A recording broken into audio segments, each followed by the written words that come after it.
হযরতে আবু তালহা রাদিয়াল্লাহু তাআলা আনহু আমার সন্তানকে কোলে করে নিয়ে এবার বাড়ির দিকে রওনা হলো। রাস্তায় ইহুদির সঙ্গে দেখা। ইহুদি বলছে কোথায় গিয়েছিলে? বলে নবীর দরবারে। কিসের জন্য? বলে বাচ্চার জন্য। বলে তোমার কি মাথা খারাপ হয়েছে? বলে কেন রে? বলে তোমার কি ব্রেন খারাপ হয়েছে? ওরে হেকিম কবিরাজ লাগবে, ঔষধ চিকিৎসা লাগবে। নবীর দরবারে গিয়ে কি লাভ হবে? নবী তো ডাক্তার নয়, নবী তো হেকিম কবিরাজ নয়। নবীর দরবারে ছেলে অসুস্থ হয়েছে, বলে নবীর দরবার গিয়ে কোনো লাভ হবে নাকি? কোনো লাভ হবে না। যদি ছেলেকে সুস্থ করতে চাও তাহলে অন্য হেকিম কবিরাজের কাছে যাও। হযরতে সাহাবী আমার বলছে শোনো, আমার জীবন যাই তবু রাজি, কিন্তু জেনে রাখো কখনো শরিয়ত বিরোধী এলাজ করব না, শরিয়ত বিরোধী ট্রিটমেন্ট করব না। যদি বাঁচানে ওয়ালা হলো আমার আল্লাহ, মারনে ওয়ালা হলো আমার আল্লাহ। আমার ছেলের নসিবে যদি মরণ লেখা থাকে কেউ বাঁচাতে পারবে না, যদি বা মরণ না থাকে কেউ কোনোদিন মারতে পারবে না। বলে তাই নাকি? বললি হ্যাঁ। এত বিশ্বাস কি করে তুমি বলো? বলে জেনে রাখো আমার নবী শিখিয়েছেন। বলে নবী নবী কেন এত এত করো? নবীর কাছে কি এমন জিনিস রয়েছে? বলে জগৎবাসী শোনো, আজকে যদি নবীর মানুষ নবীকে চিনত, আজকে যদি নবীকে জানতো, দুনিয়ার মানুষ কখনো নবীর বেহুরমাতি করতো না। নবীর কারণে সব কিছু পেয়েছি। এমনকি জেনে রাখো আমরা মহান স্রষ্টার জন্য তালাশ করে বেড়াই, কোথায় স্রষ্টাকে পাবো? দুনিয়াকে বানানেওয়ালা একজন তো স্রষ্টা রয়েছে, তাকে কোন জায়গায় পাবো? এর পরিচয় আমরা কোথাও পাচ্ছিলাম না, কিন্তু ওই মহান স্রষ্টার পরিচয় দিয়েছে আমার নবী মুস্তাফা। নবীর কাছ থেকে আমরা সব কিছু পেয়েছি, ওতে মরে যাব, নবীর কাজ ছাড়বো না। বলে তোমার কাছে কি প্রমাণ আছে? বলে আমার কাছে কোরআন রয়েছে। বলে তাই নাকি? বললে হ্যাঁ। ওই কোরআন শোনাও দেখি। কোরআন তেলাওয়াত করতে লাগলো, মনে মনে ঝুমতে লাগলো। আসলে কেনই বা ঝুমবে না? দুনিয়াতে আছে যত মধু আর চিনি, সব থেকে মিঠা হলো কোরআনের বাণী। বুঝলেন? কোরআনের বাণী। এবার কোরআন তেলাওয়াত করতে আছে। ইহুদি বলছে ওসব কথা মানবো না, নবীর কথা কোরআনে তো নবীর ব্যাপারে বলবে, আমি ওসব শুনবো না। বলছে শোনো, এখনো অনেক হিন্দু ভাইরা আছে, খ্রিস্টান জৈন ভাইরা রয়েছে, এরা এখনো পর্যন্ত বলে নবীর কথা কেন মানবো, কোরআনের কথা কেন মানবো? কোরআন তো মুসলমানদের কোরআন, ওদের ধর্মের কথা বলবে, কেন আমরা মানবো? হে হিন্দু ভাইরা শোনো, আমার কোরআন আমার নবী কখনো মুসলমানদের জন্য শুধু নির্দিষ্টভাবে নাজিল হন নাই। আমার নবী মুস্তাফা আবির্ভাব হয়েছে, আমার কোরআন নাজিল হয়েছে শুধু মুসলিমদের জন্য নয়, সমগ্র সৃষ্টি জগতের জন্য হেদায়েতের বাণী নিয়ে এসেছে। বুঝলেন? কিন্তু মানুষ বুঝতে পারে না, মানুষ বুঝে না, উল্টা পাল্টা তর্ক করে। এরই লেগেই তো আপনারা জানেন গত পরশুদিন তীর্থেশ্বরীতে মসজিদের ছাদের উপরে উঠে মাইকে ফেলে দিয়ে সেলফি তুলছে, অথচ আশেপাশে অনেক মুসলিম আছে, কিন্তু কিছু বলবে না। ওই যে মৌলবীদেরকে বলছে হুজুর অমুক মৌলবীকে নিয়ে আসবো, জালসা করে দেবে, ঠিক হয়েছে। বাহ, এইটাই কাজ। এমনি করে কোনোদিন হয়? সামনে কেউ কিছু বলবে না, লোকে দেখবে আর তখন আমাদেরকে বলবে জানেন হুজুর দেশের এই হচ্ছে, দেশে ওই হচ্ছে, এই হচ্ছে ব্যাপার। বুঝলেন? আর কেনই বা হবে না? বলে হুজুর বাবরি মসজিদ ভেঙে দিল, হুজুর বাবরি মসজিদের অবস্থা খুব খারাপ গো, বাবরি মসজিদ ভেঙে মন্দির তৈরি করে দিল। বলে বাহ, কি হচ্ছে? বলে খুব কষ্ট লাগছে। বাহ, ফজরের নামাজ পড়াচ্ছে? বলে না। বলে জোহর? বলে না হুজুর। বলে আসো? বলে এখন নামাজই ধরিনি। বাহ, ওদিকে ফাটে না তোমার, আর বাবরি মসজিদ ভাঙলো ওদিকে ফাটছে। আবে তুই তো নিজের মসজিদই চিনিস না, নিজের মসজিদ নিয়ে রাজনীতি করিস, তো বাবরি মসজিদ ভাঙলো তো তোর বাপের কি? হ্যাঁ, বুঝলেন? তুই তো নিজেরই মসজিদ চিনিস না, নিজেরই মসজিদ জানিস না এখনো পর্যন্ত, মানে শুধু মুখে মুখে শুধু দরদ দেখা যায়। ভাই রে দরদ মানে উঠলে গেল দরদ শুনে, এই তো হচ্ছে ব্যাপার। কিন্তু আদৌ কিন্তু এরকম নয়, বুঝলেন? ওই রকম হলে হবে না। আমাদেরকে বলছি আজানের দিন রাত এখন শুধু একটাই স্লোগান, আজান বন্ধ করতে হবে। মসজিদের আজান দেওয়া চলবে না, আর 5 ওয়াক্ত দেওয়া হবে না, বিরক্ত লাগছে মানুষকে। আর যদি আজান দাও তাহলে কিন্তু মাইককে যেন না হয়, সাউন্ডলেস হতে হবে। এই বিভিন্ন রকম বিভিন্ন জুনা বিভিন্ন জায়গায় আপনারা তো ফেসবুক মোবাইল ইত্যাদি দেখেন, বিভিন্ন জায়গায় বিভিন্ন, আমাদের অত সময় পাই না, বুঝলেন? তো বিভিন্ন রকম লোকে নানান রকম পোস্ট করছে, আর ওইটাকে আমাদের কিছু লোক মুসলিম শুধু শেয়ার করছে। আরে যত শেয়ার করবে তত ভিউ হবে, কি দরকার শেয়ার করার? দেখে না ছেড়ে দিন ওখানে। যখনই আপনি বিরোধিতা করবেন তাহলে তো ওয়েট, আমাকে এখন 10 জনা গালি দিচ্ছে তাই বলে ওকে আমি গালি দিতে যাবো? তাহলে এতে আমার ওয়েট থাকবে না তো। কারণ যখন আমি ওকে আরেকটা প্রতিবাদ করতে যাবো, ঘুরিয়ে আরেকটা গালি দিবে, দরকার নাই, কিচ্ছু বলিস না, চুপ থাক। কত গালি দিবে ও এমনিতে বন্ধ হয়ে যাবে, বুঝলেন? এই হচ্ছে ব্যাপার। তো ইসলামের বিরুদ্ধে কথা বলছে, বলুক গো, তাতে তোমার কি? কিন্তু ওগুলোকে শেয়ার করছে আর এই করছে বিভিন্ন রকম নিয়ে। 100 জন ছিল, এখন দেখছি 1 লাখ ভিউ হয়ে গেল 1 ঘন্টাতে। কেন? ওই যে ওকে শেয়ার করছে, ওকে শেয়ার করছে, আর ওরা তো ওটাই চাইছে যে করুক, মানুষের কাছে পৌঁছাক। কিন্তু এই হচ্ছে পরিস্থিতি, বুঝলেন? কিন্তু আজকে যদি ওরা জানতো আজানের ব্যথা, ইসলামের কথা, তাহলে কোনোদিন কোনো মানুষকে বিরোধিতা করতো না। আসলে কি জানেন, আমাদের মুসলমানরা যদি মৌলবি একটা ভুল করে, অনেক লোক আছে ভুল ধরে দেওয়ার, কিন্তু ওদের মধ্যে সবাইকে শিখায় না তো। কারণ পুজো একমাত্র ব্রাহ্মণ যে হবে সেই করতে পারবে, অন্যজন করতে পারবে না, বুঝলেন? এখন পৃষ্ঠা উল্টে দিলে পড়তে পড়তেও কেউ কিছু ধরতে পারবে না, বলবে না। ওরা জানবে, এখন সোশ্যাল মিডিয়া হয়েছে বলে মানুষ এখন জানতে শিখেছে, না হলে তো আগে তো কিছুই শিখাতো না, এরই লেগে। কিন্তু এরাদেরকে বলবো, আমার হিন্দু ভাই, সনাতন ভাইরা, তোমাদের ধর্মগ্রন্থ পড়ো, তাহলে তোমরা জ্ঞান পাবে। কোনো মোল্লার কথা শুনে লাভ নেই, পণ্ডিতের কথা শুনে লাভ নেই, উল্টো পাল্টা তোমাকে বোঝাচ্ছে। কিন্তু জেনে রাখো, আমার আজানের কথা কত সুন্দর বলা হয়েছে। কি? ওম অন্তিম মহারিষি উচ্চারণ পধারিত সর্বেষ্টমী ভূনারা। পৃথিবীর বুকে এমন একজন অন্তিম মহারিষি জন্মগ্রহণ করবে, যিনি প্রত্যেকটা মানুষকে উচ্চারণ পরা শান্তি, উচ্চ স্বরে, উচ্চ আওয়াজে শান্তি, কল্যাণের জন্য ডাক দিবে, শান্তির জন্য ডাক দিবে। আমরা মসজিদে বলি হাইয়া আলাস সালাহ, হাইয়া আলাল ফালাহ, এসো নামাজের দিকে, এসো কল্যাণের দিকে। তাই বলছে, শোনো, ওই অন্তিম মহারিষি পৃথিবীর বুকে আগমন হবে, প্রত্যেকটা মানুষকে উচ্চারণ, উচ্চ স্বরে কল্যাণের জন্য ডাক দিবে, উচ্চ স্বরে কল্যাণের জন্য ডাক দিবে। উনার ডাকে যদি তোমরা সাড়া দিতে পারো, তাহলে জেনে রাখো সব জায়গায় মঙ্গলময় হবে। আর যদি মনে করো নিজের মন মতন চলবো, যা ইচ্ছে তাই করব, ক্ষমতার জোরে মানুষকে মানুষ বলে মানবো না, একে ওকে কতল করে বেড়াবো, ভাবছো মরে যাব, শ্মশানে পুড়িয়ে দিবে, কেসা খতম হয়ে যাবে, রাম রাম সত্য হে বলে শ্মশানে পুড়িয়ে দিবে, কেসা খতম হয়ে যাবে। এটা কি ভেবে নিয়েছো? আরে তোমার ভুল ধারণা। জ্ঞামরূপম অতি ভয়ঙ্কর। জেনে রাখো, পৃথিবীর বুকে কিঞ্চিত পরিমাণ যদি অন্যায় করে থাকো, মরে যাওয়ার পরে শ্মশানে পড়িয়ে তুমি পরিত্রাণ পাবে না। তোমার জন্য ভয়ঙ্কর শাস্তির ব্যবস্থা একদিন হবে, অতি ভয়ঙ্কর। জেনে রাখো, তোমার জন্য ভয়ঙ্কর শাস্তির ব্যবস্থা করা হবে। আমাদের মুসলমানরাও ভাবে আমরা যা ইচ্ছে তাই করব, মৌলবি জানাজা পড়িয়ে দিবে আর একবার কলমা পড়িয়ে দিবে, বাস বাস, মরার সময় শুধু কলমা পড়ে নিব। কিন্তু তোর কলমা বের হবে কোনো গ্যারান্টি আছে নাকি? সারা জিন্দগি হরেক মাল 6.5 টাকা বিক্রি করে বেড়াই, আর ওদের পিছনে ধরে বেড়াই। ওকে ইমাম সাহেব বলছে, ভাই অনেক দিন হয়ে গেল, বয়স হলো, এখন তো নামাজ ধরো। বলে কি করবো হুজুর? নামাজ পড়ে মরার সময় শুধু কলমা পড়ে নিব, জান্নাতে চলে যাবে। বলে ঠিক আছে। হঠাৎ একদিন অসুস্থ হয়ে গেল, মৃত্যু শয্যায় শুয়ে আছে, মৌলবিকে ডেকে আনা হলো, বলে হুজুর কলমা পড়ান। এবার বলছে, বলেন চাচা কলমা বলেন একবার, লা ইলাহা ইল্লাল্লাহ মুহাম্মাদুর রাসূলুল্লাহ। ও বেটা বলছে হরেক মাল 6.5 টাকা। বুঝলেন? মানে ওর যে ওইদিকে বলে তো সারা জিন্দগি, তোর মুখে গিয়ে লাস্টে বেলা ওই বের হবে, বুঝলেন? এই হচ্ছে ব্যাপার, বুঝলেন? মানুষের চেয়ে আমাদের অবস্থা ওরকম, যা ইচ্ছে তাই করে বেড়াবো, মরার সময় মাটি দিয়ে দিবে, কবর দিয়ে দিবে, আর তারপরে আমরা সোজা জান্নাতে চলে যাব। বাপের জান্নাত পেয়েছো? হ্যাঁ, সারা জিন্দগি মৌলবীর বিরোধিতা করে বেড়ালা, আমরাই তোমাদের শেষ কাজ করি। আরে তোমার জন্য দোয়া কোন মোল্লা করে না, ওই আমাদের মতন 2 টাকার মৌলবীরাই করে না বাবা।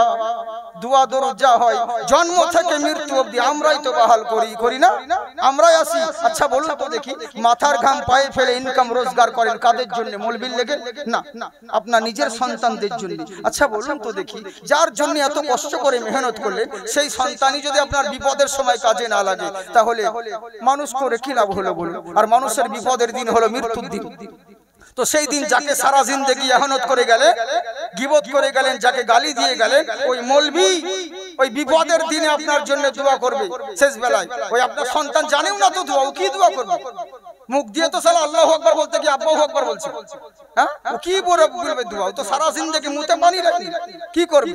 এই তো হচ্ছে আমাদের নিয়ম, বুঝলে? তো ওই ছেলে মেয়ে আপনার বিপদে আসে না, আমরাই আসি, তাও আমাদের জন্য লোকে বিরোধিতা করে, বলে মৌলবীদের লেগে দেশটা শেষ হয়ে গেল, শুধু মৌলবীর বদনাম, শুধু মৌলবী। হ্যাঁ, কিন্তু চিন্তা করুন, জন্ম হয়েছে কে, আজান দিবে কে? না তো মৌলবীকে ডাক, তাই তো? জন্ম হয়েছে, আজান দিবে কে? না তো ইমাম সাহেবকে ডাক। তারপরে কি করবে? ওর খাতনা মুসলমানই দিতে হবে, মিলাদ পড়াবে কিনা তো ইমামকে ডাক। তারপরে হলো কি, ওর বিয়ে পড়াতে হবে, কে পড়াবে না তো মৌলবীকে ডাক। বেটা মরে গেল, ওর গোসল দিবে কে নিয়ম জানি না, মৌলবীকে ডাক। তারপরে কাফন পরাবে কে, কাফন কাটতে হবে, কে পরাবে না তো মৌলবীকে ডাক। ওর জানাজা পড়াবে কে না তো মৌলবীকে ডাক।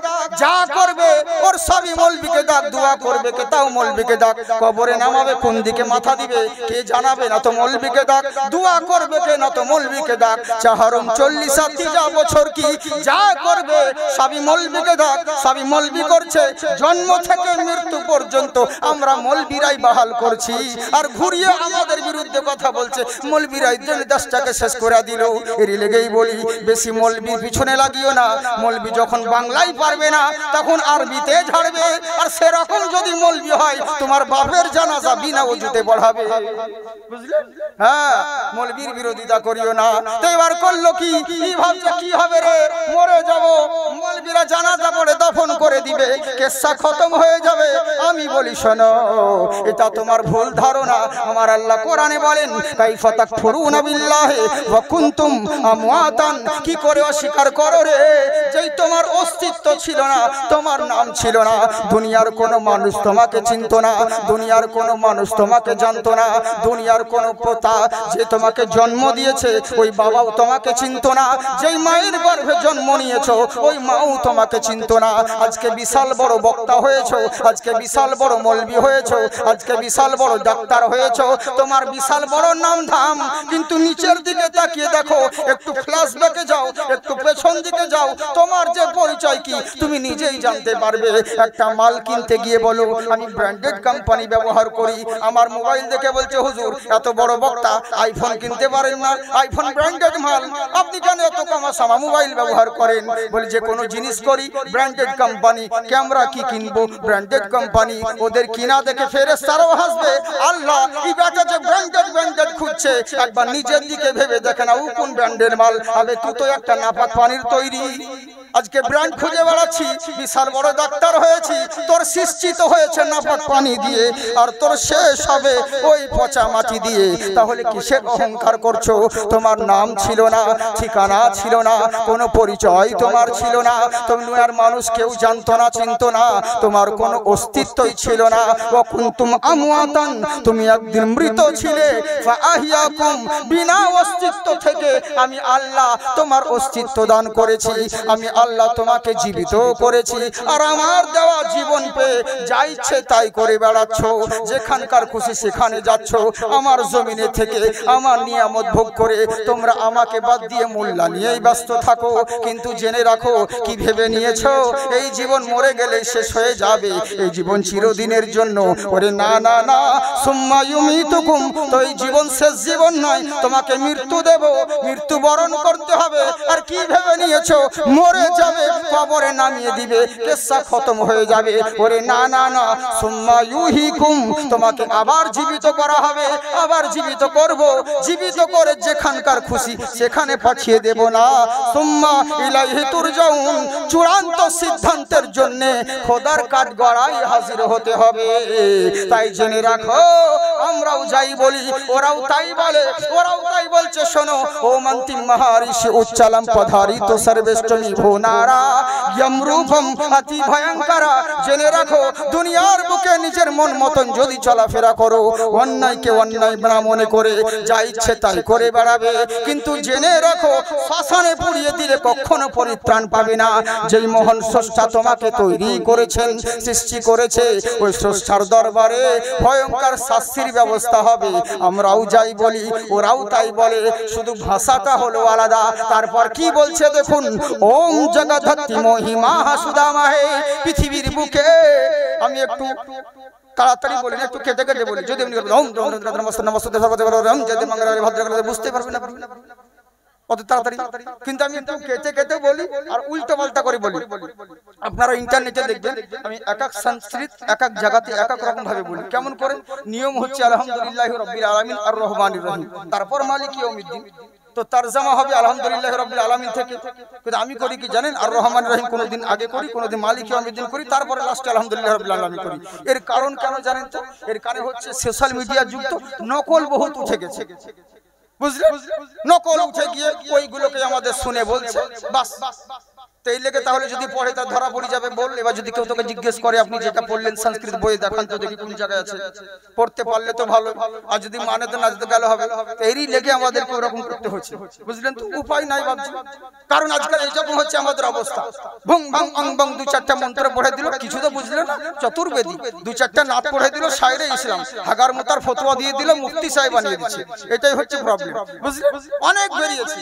তো এরই লেগে বলছি, হ্যাঁ, তো যার জন্য বলছি ডুপ্লিকেট না, অরিজিনাল মাল আছে, চিন্তার কোনো কারণ নেই, মন দিয়ে শুনুন। দেরি লেগে ওদের কারণেই আমাদেরকে কিছু টপিক চেঞ্জ করতে হয়, আর এদিক সেদিক ভাই বলতে হয়, যাতে বুঝতে পারে যে হ্যাঁ, আর পড়লে ধরা পড়ে যাবে যে কথা আমার শোনা পড়ছে।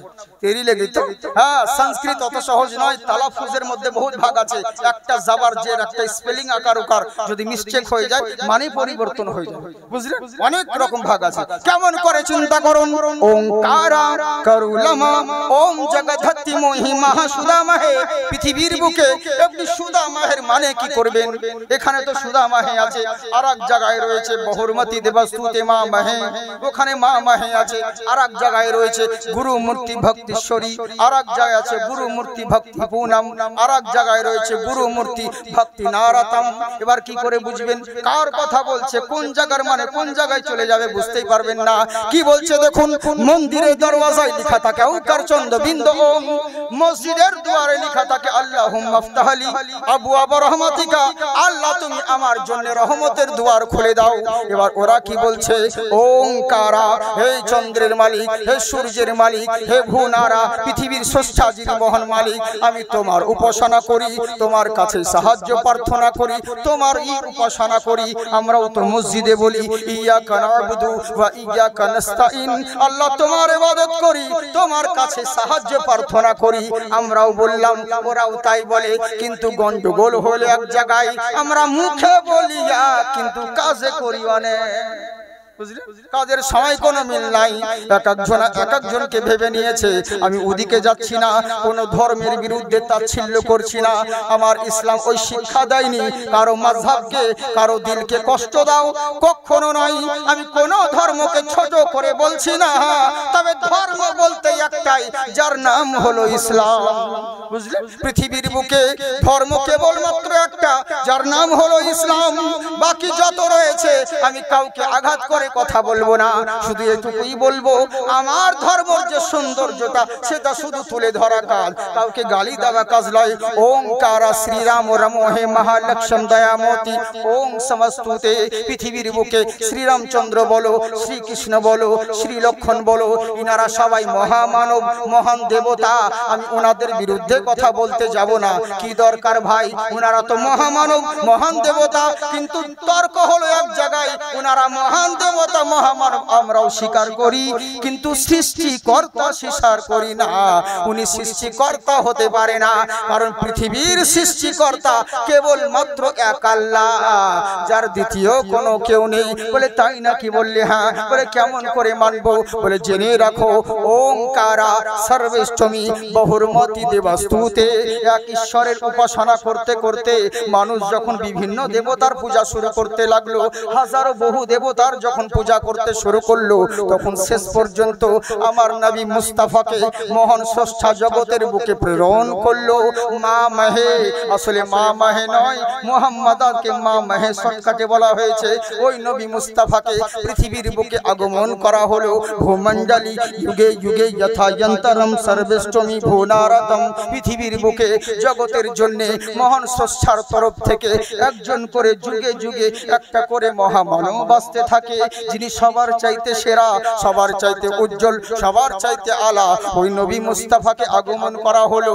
উনি এসে জগৎকে শিক্ষা দিলেন, এই জগতের সৃষ্টিকর্তা তোমরা মন দিয়ে শোনো, ইয়াকাম্মা বিরহাম্মা দ্বিতীয় নাস্তি, সবাইকে বাদ দাও, এক ঈশ্বরের, এক ব্রহ্মার পূজা করো। ভূমণ্ডলকে যিনি বানিয়েছেন তিনি একটাই ঈশ্বর, একটাই মহান স্রষ্টা, যার কোনো দ্বিতীয় কেউ নেই। বলে তুমি কে? বলে আমি কে?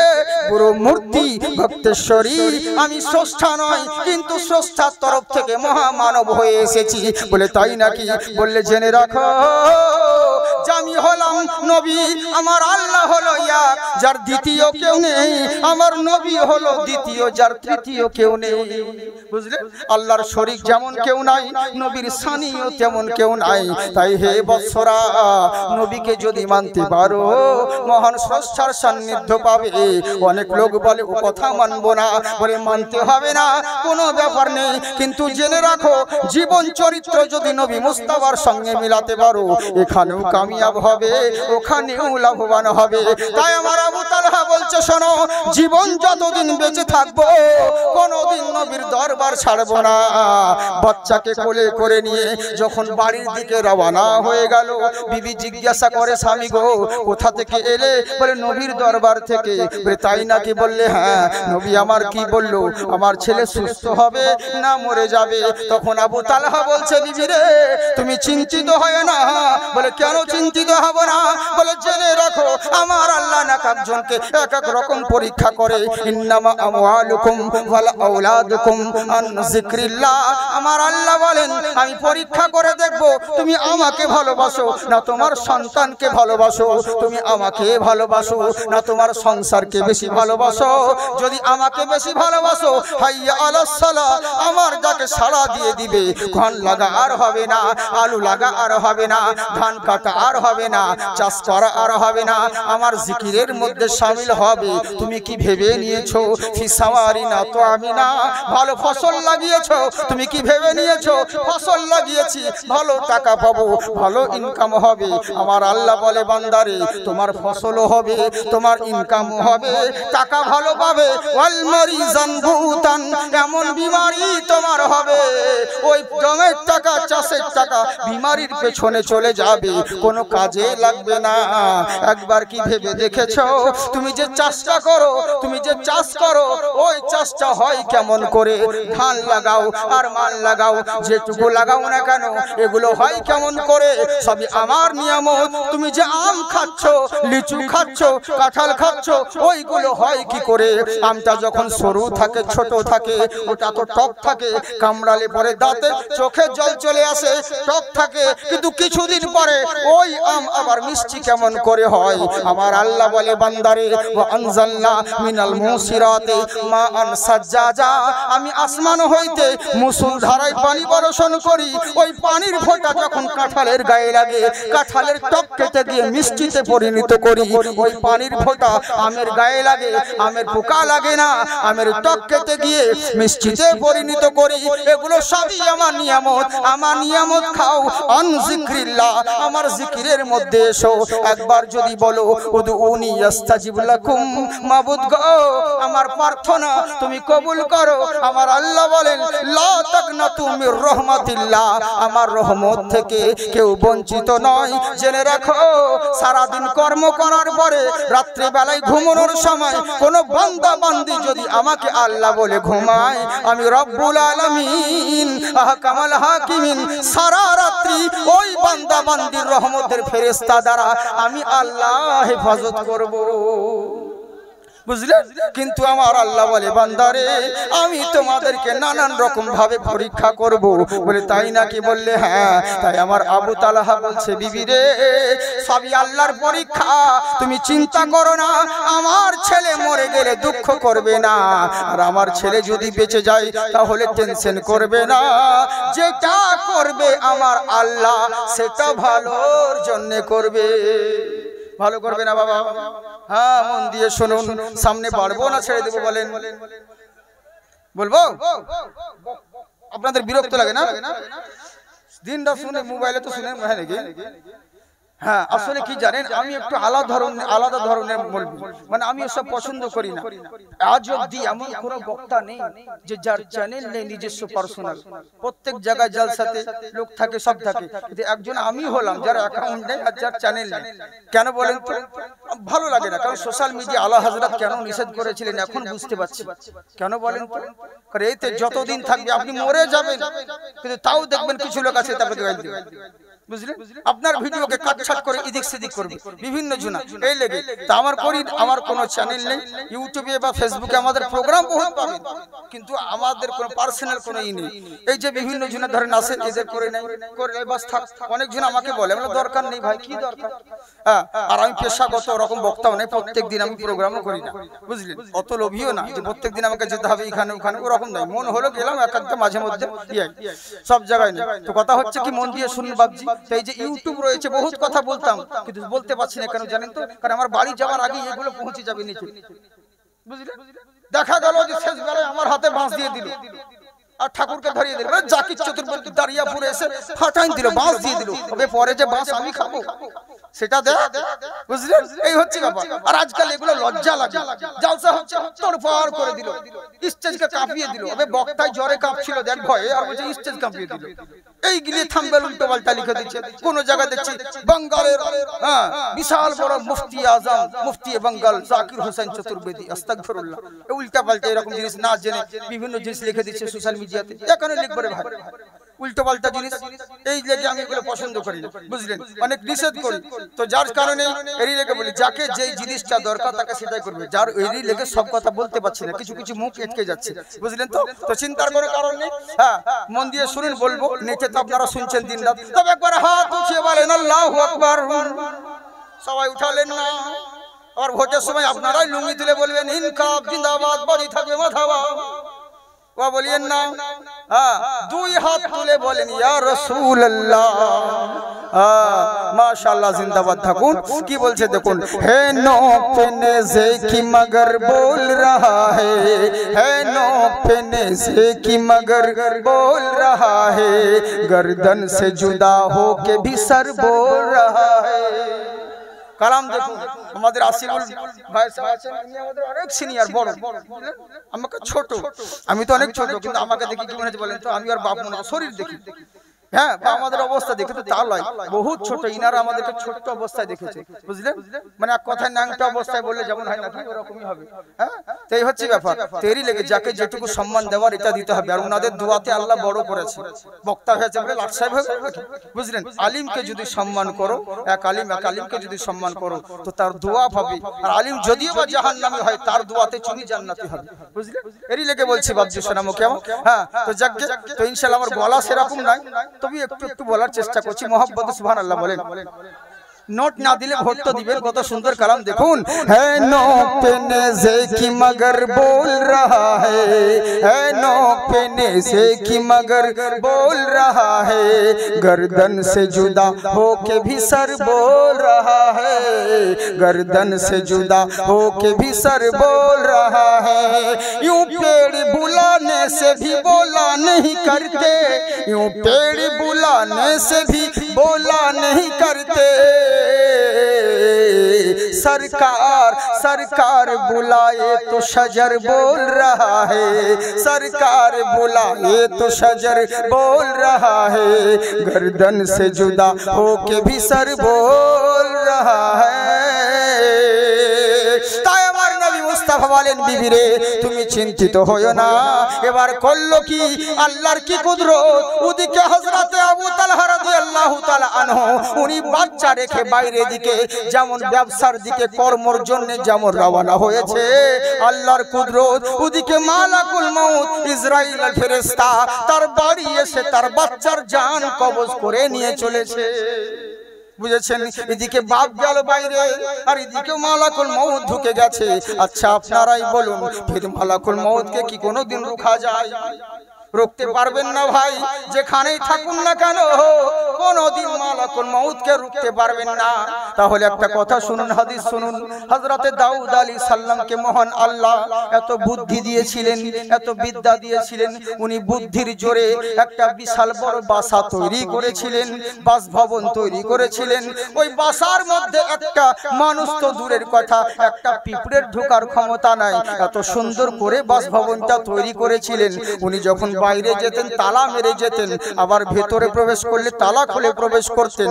একটা পিঁপড়ের ঢোকার ক্ষমতা নাই। হঠাৎ একদিন বাইরে সফরে গিয়েছে, সফর থেকে এসে দেখছে ঘরটা করলো কি, কিছুদিন পরে ওই ঘর বাসাটাকে তালা মেরে খুলে যেমন ভেতরে প্রবেশ করা, দেখছে বাসার ভিতরে একটা বিশাল বড় আল্লাহর বান্দা শুয়ে আছে। বান্দা শুয়ে আছে, বলে আসসালামু আলাইকুম। ওয়া আলাইকুম আসসালাম। মান আনতা, তুমি কে? তখন সেই বান্দা বলছে, হুজুর বলেন তো আমি কে হতে পারি, বলেন তো আমি কে? বলে তুমি কে? বলে হ্যাঁ। হযরতে দাউদ আলাইহিস সালাম চক্ষু বন্ধ করলেন, বন্ধ করার কিছুক্ষণ পরে বলছে, আমি তোমাকে চিনে নিয়েছি। হাজার হলে আল্লাহর নবী তো সাধারণ মানুষ তো নয়, আল্লাহ রাসূল। দাউদ আলাইহিস সালাম বলছে, আমি তোমাকে চিনে নিয়েছি। বলে বলেন তো হুজুর আমি কে? আমি কে? কি করে চিনলেন? বলে তুমি আর অন্য কেউ নয়, তুমি হলে জান কবজ করা ফেরেশতা ইসরাইল আলাইহিস সালাম। বলে হুজুর আপনি চিনলেন কেমন করে, জানলেন কেমন করে?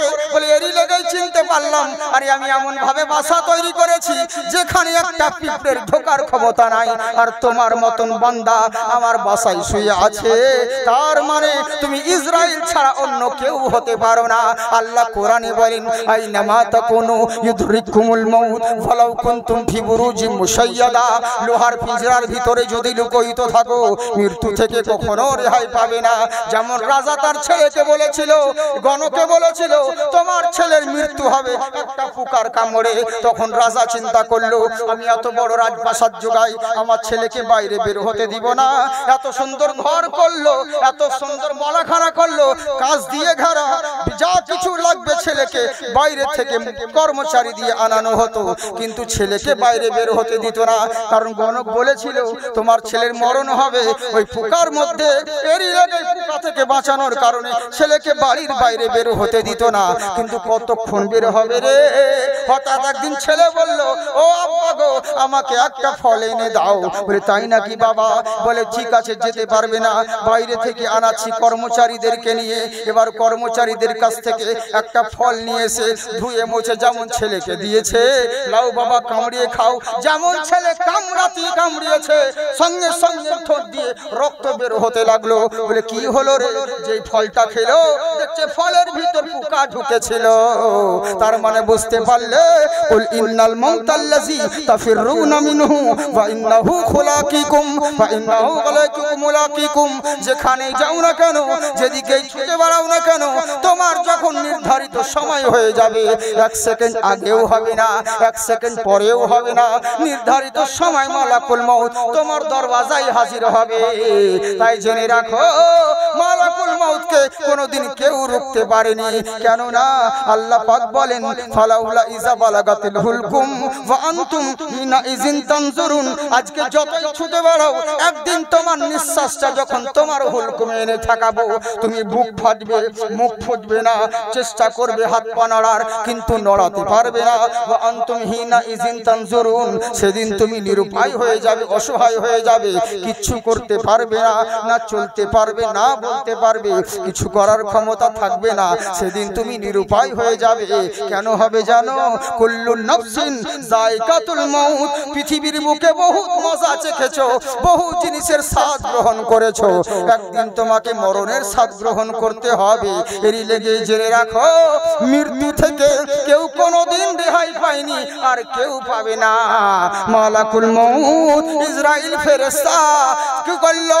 ওদিকে বাপ গিয়েছে ব্যবসা করতে, আর আবু তালহার ছেলের প্রাণ পাখি নিয়ে মালাকুল মউত রওনা হয়েছে।